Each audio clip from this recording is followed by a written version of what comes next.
So the scene starts off with Spider-Man pulling up to the scene after catching wind that Flint Marko, aka Sandman, just got finished robbing a bank, so he decides to check it out. And he also decides to pull up in a new drip and grabs his black suit instead of old Reliable. And I guess what they say is true. Once you go black, you're gonna need a wheelchair. Look at him! Look!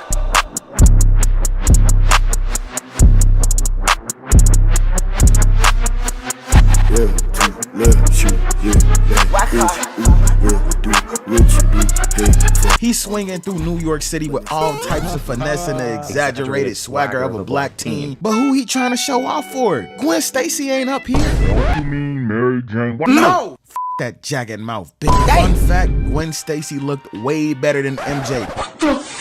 Go argue with your mama, cause I ain't hearing it. When he pulls up, you can see that Sandman already robbed the bank and he's headed into the sewer. And Peter's finna head in after him until this lame ass Eddie Brock shows up, which I don't know how he's already there right after Spider-Man. At that point, they could have carpooled together, cause ain't swinging through the city supposed to be quicker than driving, especially through New York's traffic? Eddie starts blazing his new suit and he tells him to pose. Why don't you go ahead, pose, and throw up your set, nigga? Give me that shit! See you, chump. You know, in some ways I can see why Eddie hates Peter. He did him dirty so many times in that movie. We see Sandman walking on the train tracks and you know he gotta feel good after hitting that little quick devious lick on the bank. But then we peep Spider-Man crawling, lurking through the shadows. And I'm not gonna lie, we gonna need you to slow down, Pete. You are not Bruce Wayne. Got this man Sandman shaking in his trousers. Spider-Man says his full government name, Flint Marko. And I would've swung on his too, cause don't be saying my full name like that. Have you lost your mind? Spider-Man asks him if he remembers Ben Parker, aka Uncle Ben, and Flint's like, what does it matter to you anyway? oh no, you shouldn't have said that.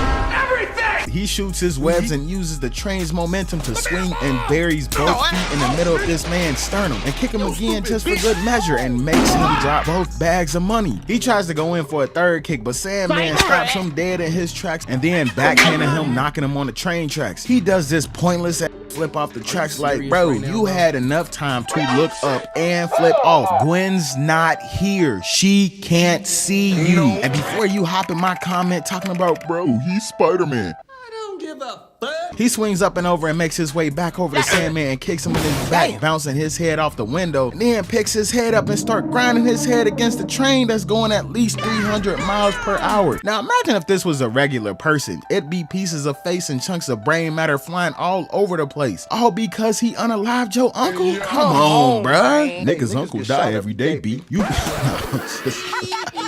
Peter's still holding on to Flint, but he basically regenerates the half of his face that's missing and headbutts him, making him stumble, turning him from Spider-Man into Pinball Machine Parker. Punches this nigga and makes him fly into another train window. As soon as his head dribbles off that train, he gets up after 0.5 seconds and hit this dude so hard that a chunk of his face breaks off. Like, look at this sequence of how all this played out. This is probably one of my favorite parts of the movie. Well, the piano bar scene, him sliding on Harry and blowing half of his face off, and, well, this.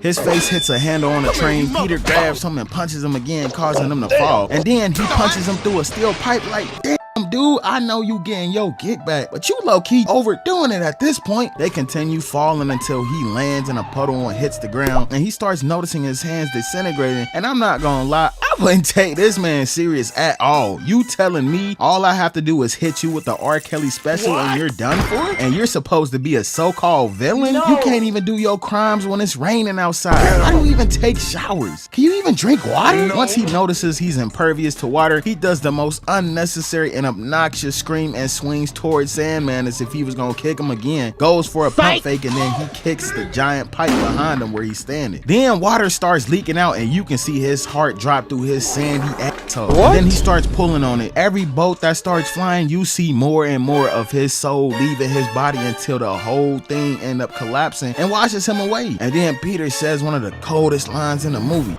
Good riddance. I'm not gonna lie though, what about that bag of money that just dropped on the ground? You just gonna leave that there for evidence? Nah. Go ahead, take that bag of money and get that door handle fixed, mother. Anyway, appreciate y'all staying to the end of the video.